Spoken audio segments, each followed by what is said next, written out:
Hello friends, how are you? This side Gurcharan. तो market में अभी भी मेरे कहने का मतलब ये है कि सस्पेक्ट बना हुआ है कि मार्केट 12,000 जाएगी या मार्केट क्रैश होगी। तो इसी के बीच में आपको क्लैरिटी देना चाहूँगा। तो और आगे आपको आने वाले टाइम में पता ही है कि नेक्स्ट वीक में सुप्रीम कोर्ट की भी जजमेंट आने वाली है और मोरेटोरियम के ऊपर और लार्ज कैप और स्मॉल कैप में इनकी शेयर होल्डिंग की भी इन्होंने चेंज कर दिया हुआ है कि शेयर होल्ड जो भी मैक्सिमम आप इन्वेस्टमेंट कर पाओगे लार्ज कैप और मिड कैप और स्मॉल कैप में ही कर सकते हो। तो इसी मार्केट में एक हलचल का माहौल सा बना हुआ है। क्या होगा क्या होगा, चारों तरफ पैनिक वाली सिचुएशन हुई हुई है। तो पैनिक बिल्कुल नहीं करना। मैं आप लोगों को यही बोलूँगा, जो पैनिक करेगा वो डरेगा, वो मरेगा मार्केट में, उसका कुछ नहीं हो पाएगा।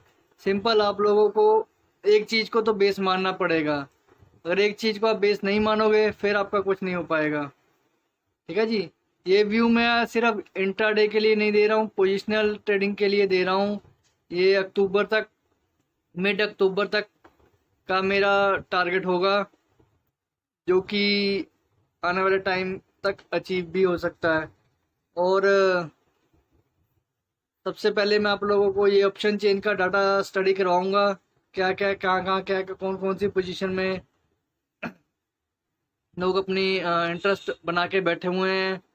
तो एक चीज़ को बेस मानने के लिए मैं तो आपको यही बोलूँगा कि आपको एक चीज़ बेस माननी। ये व्यू मैंने फिर भी आपको बोल दिया, दोबारा बोल रहा हूँ कि पोजिशनल व्यू है, ना कि इंटरडे के लिए है।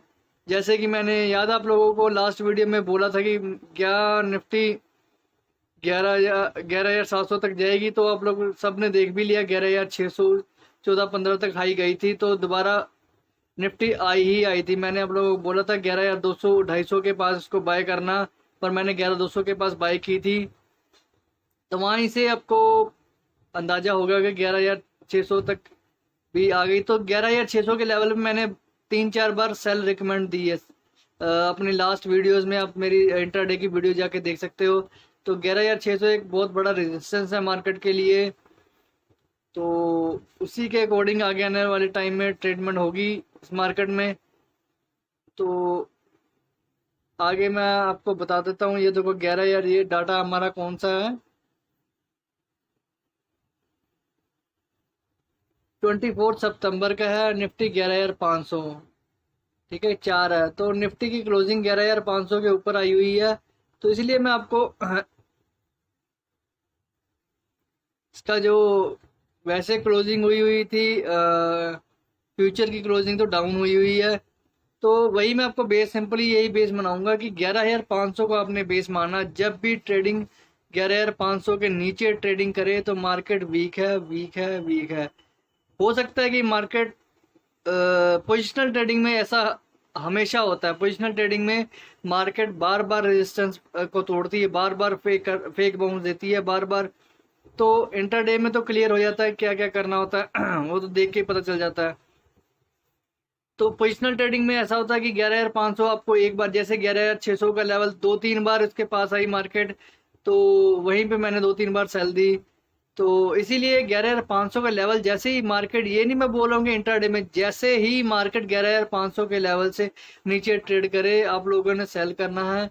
तो मार्केट गिरने ही मार्केट, हो सकता है कि ऐसा भी होगा, पोजिशनल ट्रेडिंग में ऐसा ही होगा। मैं आपको ये बोल रहा हूँ 11,500 का लेवल ब्रेक करके ऊपर फेक बाउंस दे, 11,550 तक भी जाए मार्केट। तो क्लोजिंग बेसिस पे और ट्रेडिंग जैसे ही मार्केट 11,500 के नीचे ट्रेड करता है तो आप लोगों ने इसको सेल ही करना है। पोजिशनल मेरा टारगेट होगा, वो मैं आपको शेयर करूंगा।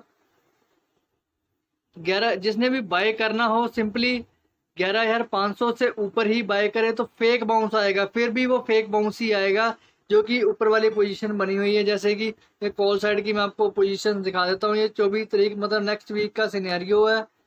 तो 34 लाख के कॉन्ट्रैक्ट बने हुए हैं ऊपर 11,600 की स्ट्राइक के ऊपर। ये यहाँ पे आप देख सकते हो 34 लाख की पोजीशन खड़ी हुई है 11,600 की स्ट्राइक के ऊपर।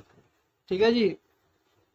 और फिर ऊपर आगे चलता हूँ 11,700 के ऊपर 34 लाख के बजाय 26 लाख के कॉन्ट्रैक्ट बने हुए हैं 11,700 की स्ट्राइक के ऊपर। फिर 33 लाख के कॉन्ट्रैक्ट बने हुए हैं 11,800 के ऊपर। तो 11,900 के ऊपर 24 लाख और 12,000 के कॉन्ट्रैक्ट भी बने हुए हैं 43-44 लाख के।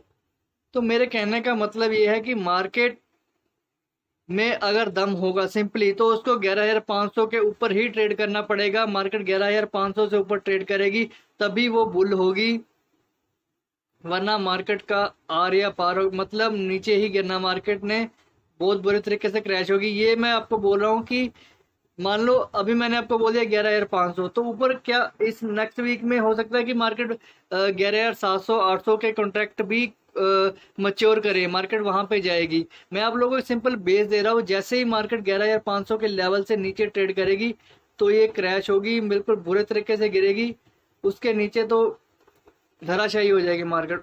ऊपर की तरफ हम बुल हैं 11,700 800 और 12,000 का लेवल तक भी बुल हो सकती है मार्केट, ठीक है जी। तो 11,500 को आप लोगों ने बेस मानना है। तो नीचे की साइड में आपको दिखा देता हूँ, यहाँ पे जो पुट साइड, ये सारी पुट साइड की सिचुएशन होती है। आप लोग देख सकते हैं यहाँ पे पुट साइड की जो लोगों ने भारी भारी पुट लेके बैठे हुए हैं वो 11,500 से नीचे ही पुट लेके बैठे हुए हैं। ये देखो 33 लाख के कॉन्ट्रैक्ट 11,500 की स्ट्राइक के ऊपर पड़े हुए हैं। उससे नीचे मैं आपको दिखा देता हूँ। तो मार्केट जैसे ही 11,500 के नीचे ट्रेडिंग करेगी क्लोजिंग बेसिस पे या उसके नीचे ट्रेडिंग क्लोजिंग देती है तो अब मार्केट 11,000 डिस्काउंट करेगी 11,000 और मार्केट 10,700 भी आएगी, मार्केट क्रैश होगी मार्केट, ठीक है जी। क्योंकि मैंने अपनी लास्ट वीडियो आप देखे जाके देख सकते हो 11,700 का टारगेट दिया था, वो इजीली अचीवेबल तक हो चुका है। 11,614 तक मार्केट आई थी, 11,200-250 से पोजिशनल व्यू 400 पॉइंट का पोजिशनल व्यू कम नहीं होता, बहुत ज़्यादा अच्छा व्यू होता है। तो इसलिए मैं आपको पोजिशनल व्यू ही देता हूँ यहाँ पे। और नीचे देखो आप 11,400 की स्ट्राइक के ऊपर 24 लाख के कॉन्ट्रैक्ट मच्योर होंगे। फिर उसके बाद 11,250 के ऊपर 23 लाख के कॉन्ट्रैक्ट होंगे। फिर 11,200 के ऊपर 23 लाख के। तो ये 32 लाख के कॉन्ट्रैक्ट आप देखो 11,000 की स्ट्राइक के ऊपर पड़े हुए हैं। 11,000 की जो पीई है, तो 11,000 की पीई अभी 10 रुपए के आसपास चल रही है। ये 10.70 आप इसका एलटीपी देख लो, 10 रुपए 70 पैसे। तो वैसे भी ये जिस दिन कल फ्राइडे की बात है, जैसे ही ये मतलब 8 8:30 के पास ट्रेड कर रही थी, तो जैसे ही मार्केट में क्रैश होगा, मार्केट में एकदम स्लो स्लो मूवमेंट बनी हुई थी। जैसे ही ये मार्केट 11,550 ब्रेक किया तो 11,450 तक गिरी, तो वही 8 रुपए वाली स्ट्राइक 11,000 वाली ये सीधा 16 रुपए 18 रुपए तक पहुंच गई थी, ऑलमोस्ट डबल हो चुकी थी। फिर उसके बाद ये प्रीमियम रिटर्न सारा प्रीमियम खाया गया, 7-8 रुपए का प्रीमियम खा के 10 रुपए 70 पैसे तक की क्लोजिंग की इन्होंने, क्योंकि मार्केट 11,450 से ऊपर फिर दोबारा फेक बाउंस देके 11,500 के ऊपर क्लोजिंग दी इसने। उसी की वजह से इसका प्रीमियम खत्म हो किया गया, जानबूझ के खत्म किया गया इसका। तो मैं आपको वही बोल रहा हूँ, 11,500 के नीचे जैसे ही मार्केट ट्रेड करेगी तो पोजिशनल व्यू 11,000 तक आएगा। फिर 10,700 तक भी कॉन्ट्रैक्ट मच्योर होंगे। 10,500 की स्ट्राइक के ऊपर आप देख लो, मोटे मोटे कॉन्ट्रैक्ट 32-33 लाख के कॉन्ट्रैक्ट पड़े हुए, एक कम कॉन्ट्रैक्ट नहीं होते। लोग वो पोजीशन बना के बैठे हुए हैं यहाँ पर। 10,000 की सिचुएशन के ऊपर भी आप देख लो 22-23 लाख के कॉन्ट्रैक्ट, 22,75,000 के कॉन्ट्रैक्ट बने पड़े हुए हैं यहाँ पर। तो आप लोगों को कहीं ना कहीं पोजिशनल व्यू के लिए बेस मानना पड़ेगा। 11,500 से नीचे जैसे ही मार्केट ट्रेड करेगी तो मार्केट का बुरा हाल होने वाला है।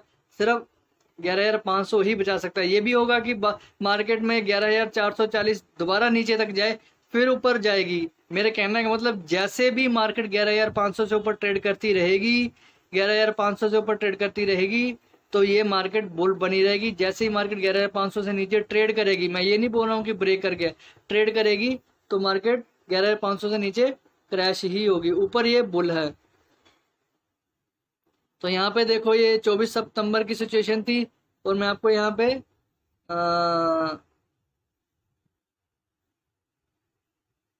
29 अक्टूबर की सिचुएशन भी दिखा देता हूँ। यहाँ पे देखो 11,500 की यहाँ पे स्ट्राइक बनी हुई है। सबसे नीचे 11,500 के ऊपर 6,72,000 के कॉन्ट्रैक्ट था, आप देख सकते हो। और ऊपर की तरफ 12,000 के ऊपर स्ट्राइक के ऊपर 12 लाख के कॉन्ट्रैक्ट अभी पड़े हुए हैं। ठीक है जी। तो मार्केट का बेस 11,500 ही है। तो 11,500 से ऊपर मैं बुल हूँ 12,000 तक, 11,700 दोबारा, फिर 11,800 और 12,000। ठीक है जी। तो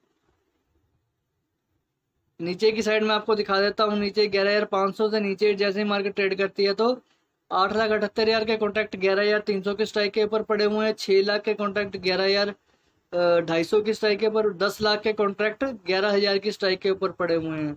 वही 10,800 की स्ट्राइक के ऊपर मतलब यहाँ पे ये देखो 10,500 की स्ट्राइक, मैंने बोला ना कि 10,700 तक भी आ सकती है मार्केट। 11,000 से नीचे मार्केट 10,700 भी जाएगी मार्केट। ठीक है जी। तो देखो 17 लाख के कॉन्ट्रैक्ट अक्टूबर मंथ में इंटरेस्ट इनका बनना शुरू हो चुका है। अक्टूबर को तो अभी 1 महीना पड़ा हुआ है। इसका लास्ट ट्रेडेड हुआ 56 तक चल रहा है। अगर ये खुदा न खास्ता अक्टूबर में ये आ गई है 10,500, तो इसी में ये आपको 50 रुपए की स्ट्राइक के ऊपर जो ये मिल रहा, अभी ये ट्रेड मिल रहा है, तो इसी में 700-800 पॉइंट तक की मूवमेंट आ जाएगी। ये 700-800 तक पॉइंट इसी में आ जाएंगे। आप देख लो कि अभी 11,500 है, तो 11-10-500 के लिए 1,000 पॉइंट पड़े हुए हैं। तो 56 की स्ट्राइक के ऊपर अगर ये प्रीमियम भी खाती है बीच में, तो कम से कम आपके 500 से 600 पॉइंट कहीं नहीं गए हैं आपके इस स्ट्राइक के ऊपर। ठीक है जी। शर्त यही है कि 11,500 से नीचे मार्केट ट्रेड करनी चाहिए। ठीक है जी। तो 17 लाख के कॉन्ट्रैक्ट ऊपर, आप ऊपर की सर 12,000 के ऊपर जाने के लिए स्ट्राइक बहुत ज़्यादा कम है, इसीलिए मैं आपको बोल रहा हूँ। ये देखो 11 लाख के कॉन्ट्रैक्ट सिर्फ 12,000 की स्ट्राइक के ऊपर, वहीं 10,500 की स्ट्राइक के ऊपर देखो 17 लाख के कॉन्ट्रैक्ट हैं। तो नीचे कहीं ना कहीं एक बॉटम तैयार हो रहा है, आप लोग समझ जाओ। मार्केट में मैंने अपना व्यू निफ्टी के ऊपर दे दिया हुआ है। तो आप इसको वीडियो को शेयर कर सकते हो, लाइक कर सकते हो। इंडिया विक्स है वो भी 20 के पास चल रहा है, 20 रुपये के पास इंडिया विक्स की प्राइस चल रहा है। तो 11,500 को बेस मान के ही आप अपने फ्रेश पोजीशन बना सकते हो। तो मिड कैप वाले जो स्टॉक है या स्मॉल कैप वाले स्टॉक्स है, उनमें डरने की कोई ज़रूरत नहीं है। जिसने भी पोर्टफोलियो तैयार कराना वो मेरे को मैसेज कर सकता है मिड कैप और स्मॉल कैप के लिए। थैंक्स, गुड चरण हियर।